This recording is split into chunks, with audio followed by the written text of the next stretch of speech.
આપા પાલન અને એક ખાસ ધ્યાન રાખજો, કદાચ તમે કોઈ પણ જગ્યાએ રહેતા કદાચ ખ્યાલ ન હોય, કદાચ કોઈ પણ જગ્યાએ રહેતા હોય અને કોઈ જગ્યાએ તમને ખ્યાલ ન હોય તો એક પાલનનો જ્યાં ઓટો હોય ને તમારી શેરી પડતી હોય ત્યાં પાલનનું નામ લઈને બીજું કાંઈ ના કરો તો કાંઈ નહીં, પણ હાથ નાળિયેરનું તોરણ બાંધી દીજો, તમને નખમાં તો રોગ નહીં રહે બાપ.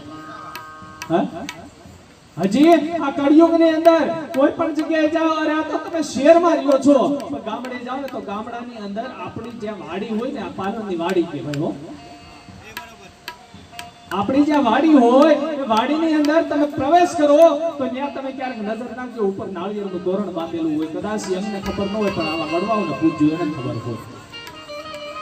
તો આવું સુંદર મજાનું કાર્યક્રમ. અને હવે કોયલ રહીને કાગ વાને વર્તારો નહીં, કોયલ અને કાગ જેનો વાને વર્તારો નહીં અને એનો જીપડીએ જવાબ કે સાચું હોરઠિયો ભણે, મનસુબેનને આગળનો દોર સોંપીએ. અને આવો મનસુબેન